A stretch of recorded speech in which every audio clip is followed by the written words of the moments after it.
Bom dia, meus amigos, meus queridos, gente boa, você que faz parte do meu distrito do Jardim do Campo de Fora, da Igreja do Central, que é a Campo de Fora, ou a Igreja do Jardim Germânia, e todos vocês que seguem aqui o canal, todos vocês que também me seguem nas redes sociais, vocês são mais do que bem-vindos aqui na minha casa, para esse momento que a gente começa aqui os afazeres do nosso dia, o início da nossa rotina, antes do trabalho, antes da escola, antes de qualquer outro compromisso, a gente tem esse momento especial de reflexão, de meditação na Palavra de Deus. E na Palavra de Deus, conforme proposta pelos devocionais da nossa apostila dos 10 dias de oração. Nós estamos nos 10 dias de oração, estamos no 7º dia dessa jornada de 10 dias de busca pelo Espírito Santo, de compreensão da palavra e por intercessão também, por 5 pessoas especiais que não vão ser lembradas apenas nesses 10 dias de oração, mas vão ser o alvo, o foco da nossa oração e também da nossa ação em favor dessas pessoas. Se você conseguir fazer diferença na vida dessas 5 pessoas especiais, você pode agradecer a Deus por ter sido um instrumento nas mãos dele para a transformação de vidas. A gente fica pensando em mudar o mundo, né? E eu já fui jovem, né? E ainda não sou velho, eu estou na meia-idade, né? E na juventude a gente vai com aquele ímpeto, com aquela força assim de potro, de cavalo novo, né? Para poder tentar fazer tudo, mudar o mundo, e você quer transformar tudo. Aí depois você vai percebendo que as coisas não são da forma como você imaginava que elas fossem. E muitas vezes as pessoas chegam numa determinada realidade de vida que pensam assim, olha, eu não posso fazer diferença, eu não fiz a diferença, eu não sou nada, eu vou viver apenas para poder cumprir o metabolismo básico da existência, que é pagar conta, resolver situações particulares e viver apenas voltado para as suas necessidades. Não! Você pode fazer a diferença. Você não vai transformar a ONU, mas você pode ser bênção na vida de 5 pessoas especiais. E é isso que a gente tem falado aqui nesses nossos 10 dias de oração. E esse momento é separado para interceder, mas também para poder refletir sobre a nossa identidade, o nosso propósito, o nosso objetivo e buscar o poder de Deus para poder viver isso na vida. E é o que a gente vai fazer aqui agora. Tá? Então, eu quero começar essa nossa live aqui do canal, como a gente faz aqui a todo momento, cantando a música, que é a música tema dos 10 dias de oração, que é Primeiro Deus. E depois da música, eu vou fazer uma oração com você e a gente vai pensar um pouquinho a respeito do tema de hoje na Palavra de Deus.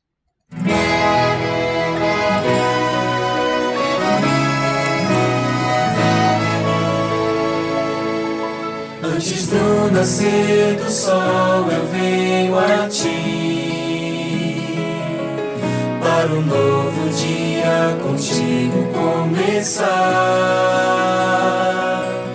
Sempre estás a me esperar e me ofereces teu poder e amor, e como servo me entrego ao meu Senhor. Primeiro Deus na minha vida, primeiro Deus no meu lar, primeiro Deus no meu agir, primeiro Deus no meu falar. Tudo de mim em resposta ao tudo de Deus, fiel por prazer e leal pra te agradecer.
Amém.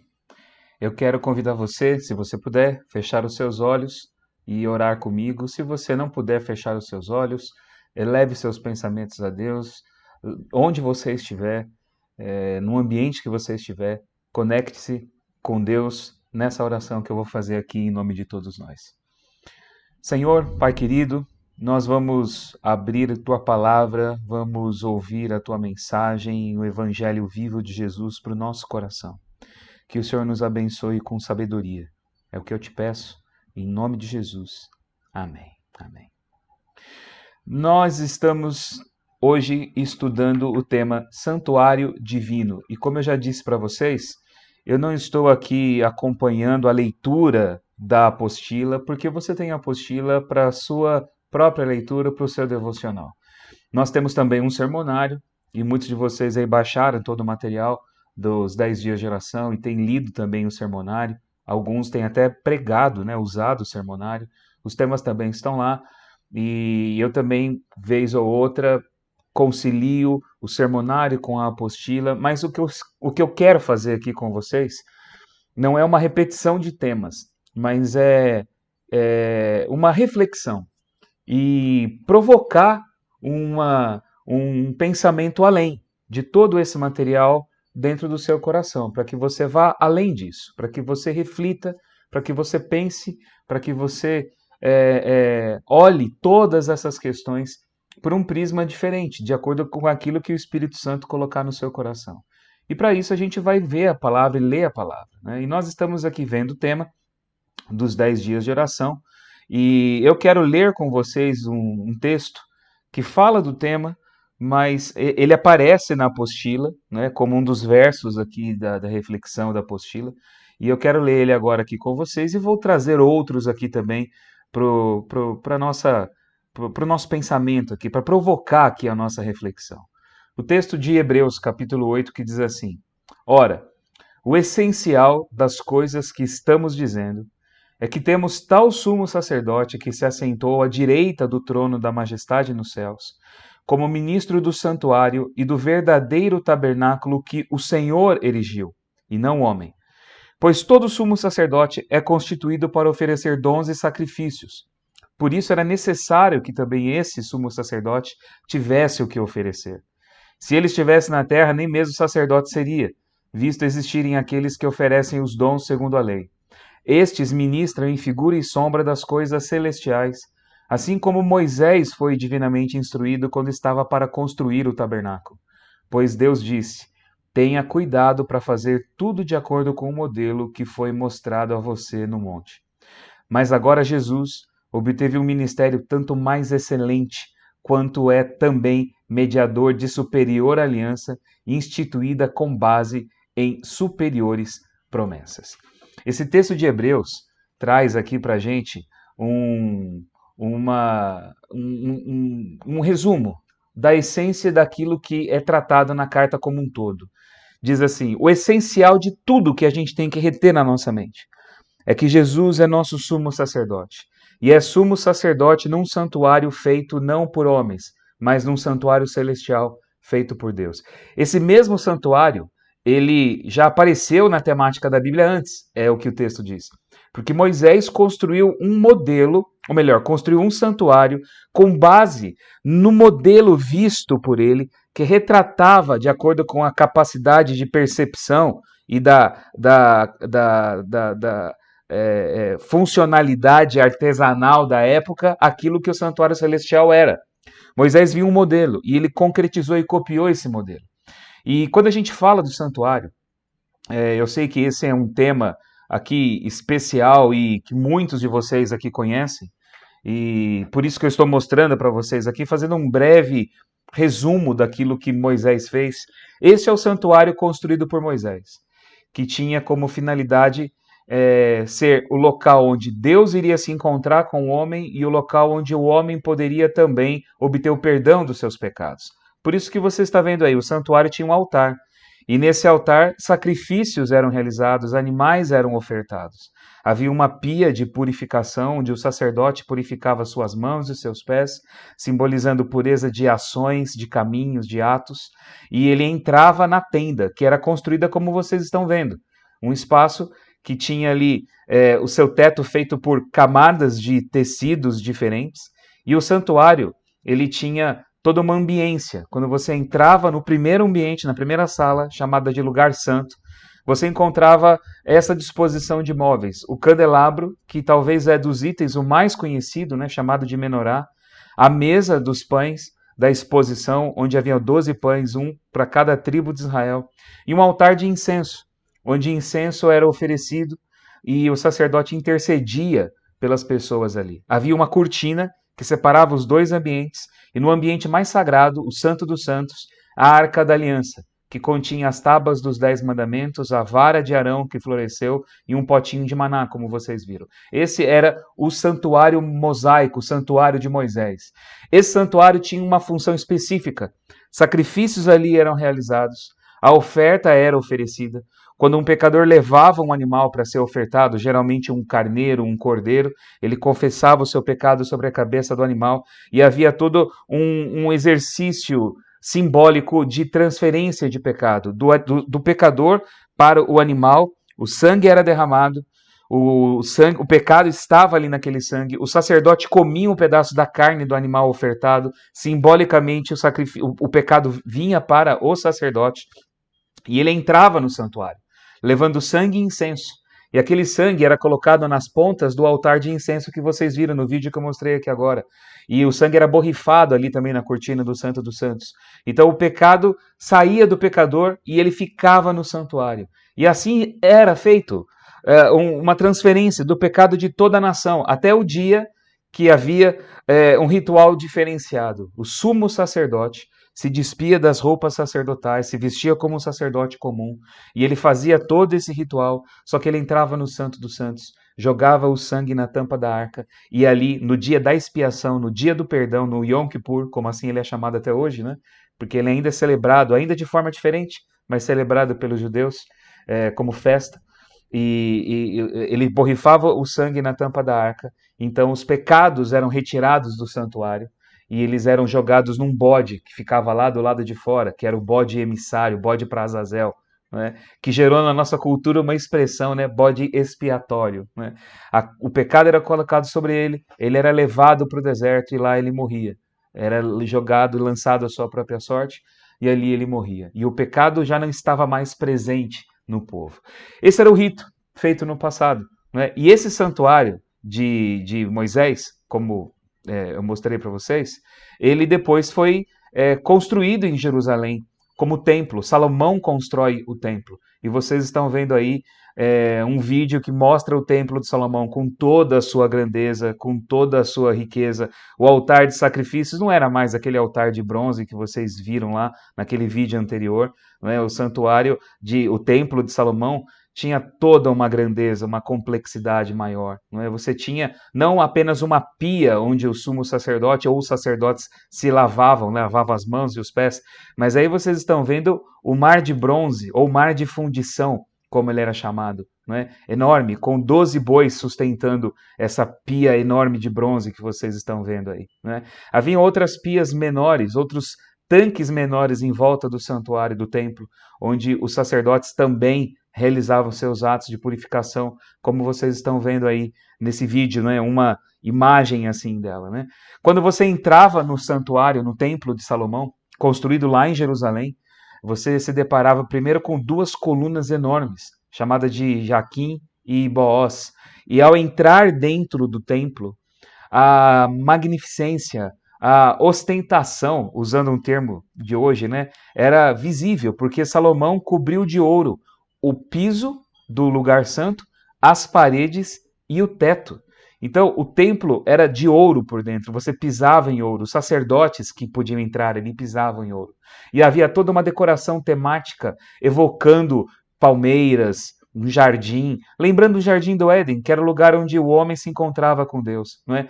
Se no santuário de Moisés havia um candelabro, aqui você tem 10 candelabros. Né? A luz entrava por janelas em cima, como vocês estão vendo, dando ao templo uma aparência de brilho muito maior do que o do santuário de Moisés. Né? Vocês estão vendo aí a mesa com os pães da exposição, que ainda continuava lá, o altar de incenso, que também estava lá. Ele era fundamental no processo do ritual do sacerdote, não é? Ali acontecia, ele colocava o sangue na ponta do altar, quando ele realizava o sacrifício, e o Santo dos Santos, que antes tinha um véu, né, uma cortina que separava os dois ambientes, aí uma porta de ouro, onde o sumo sacerdote entrava e ele via dois querubins alados enormes que guardavam a arca da aliança que ficava aí dentro do santuário. A arca que era a mesma lá do santuário de Moisés.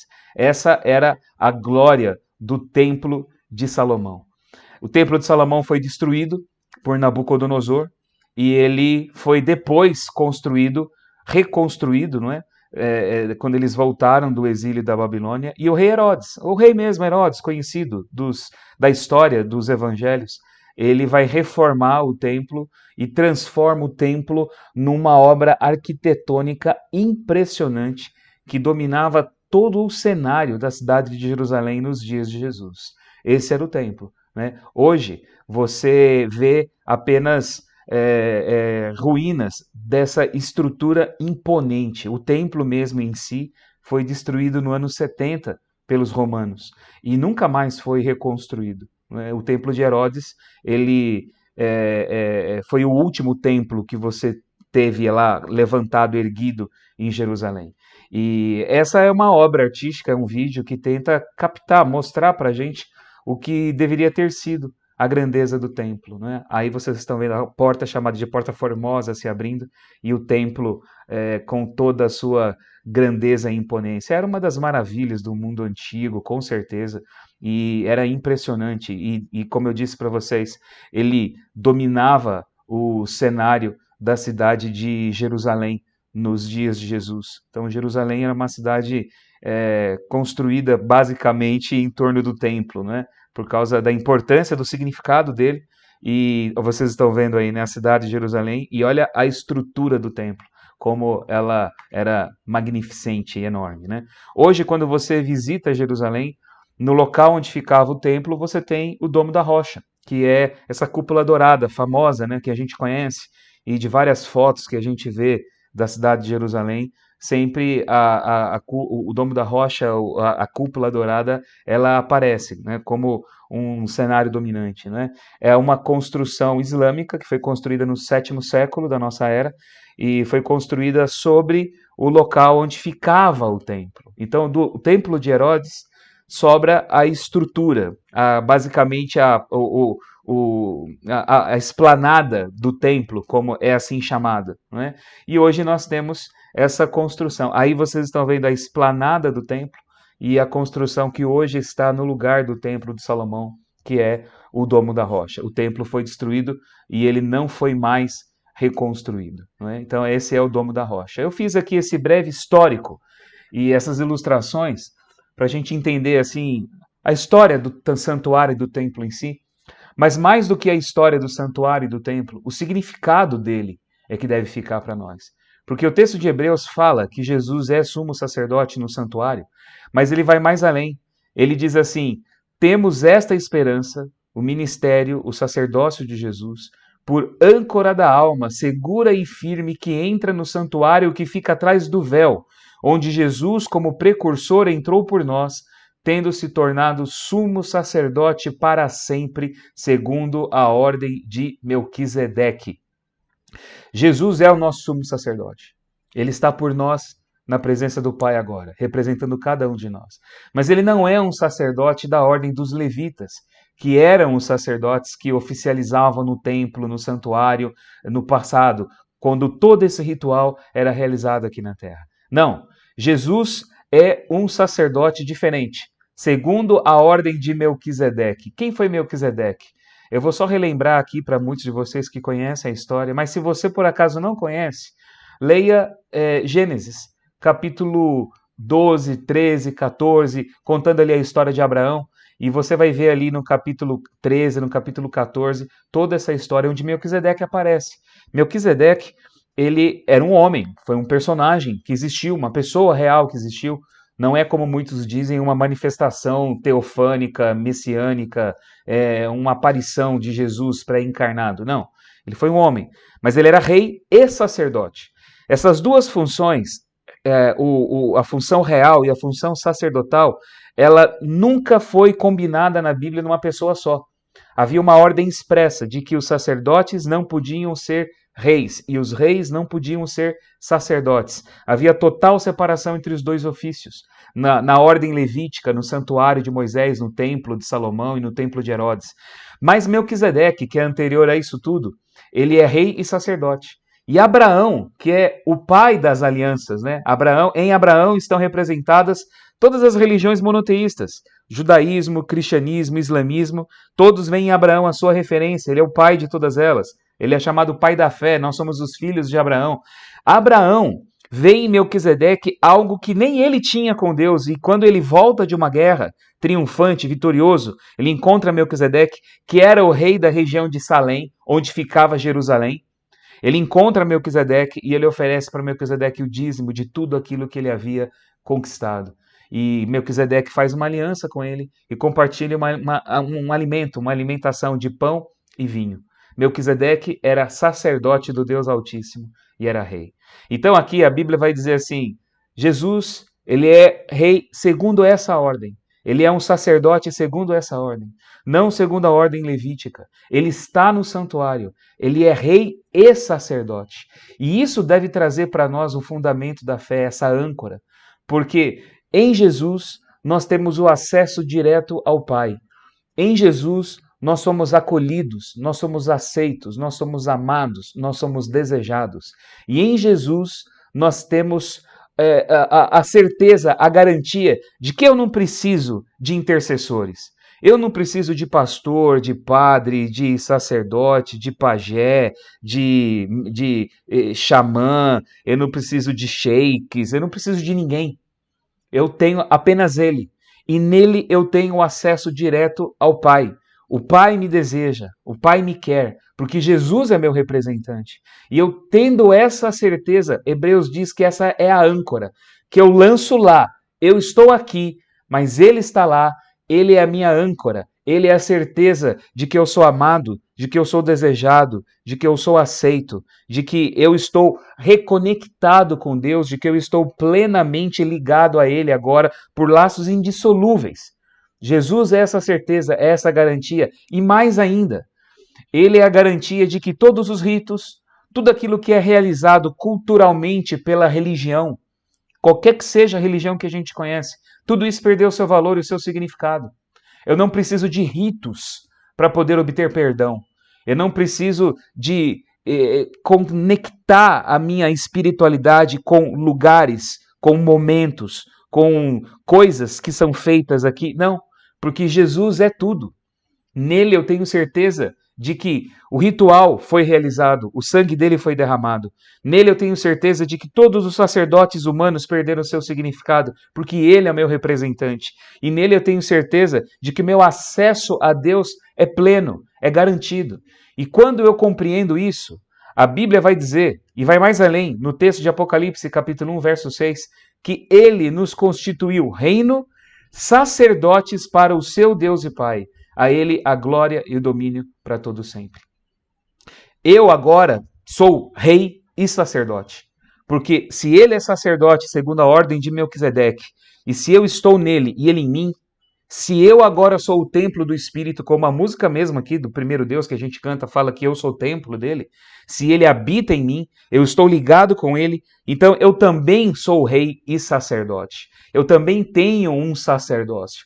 E esse sacerdócio não é um sacerdócio ritualístico, que vai me transformar aqui num personagem togado, de batina, que vai me colocar ali numa estrutura de uma hierarquia religiosa. Não, é um sacerdócio que vai me devolver para a vida com a consciência de que eu sei quem eu sou e eu tenho uma missão. Uma vez que eu fui ligado a Deus por esse laço indissolúvel em Jesus, eu também tenho a missão de fazer com que outras pessoas desfrutem dessa mesma liberdade, desse mesmo sentimento de aceitação, desse mesmo sentimento de valor e desse mesmo acesso a Deus que transformou a minha vida. Essa é a missão de vida que você tem. Sobre isso eu vou falar amanhã e vou falar também na sexta-feira. Esse vai ser o nosso assunto aqui, que é a continuação dessa consciência da mensagem de hoje. Então saiba disso. Você pertence a uma ordem diferente. Você é amado, você é aceito por Deus. Você tem acesso total à presença de Deus por Jesus. Não por causa do pastor, não por causa da igreja, nem por causa da religião. Por causa de Jesus.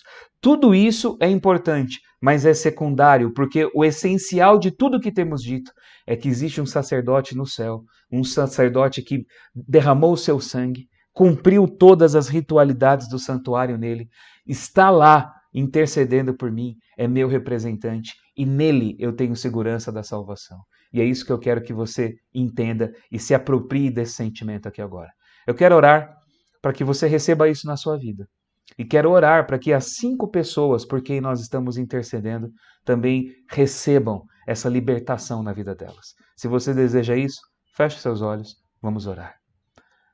Senhor Deus bendito, nós te agradecemos pela liberdade, pela certeza de aceitação, pela reconexão.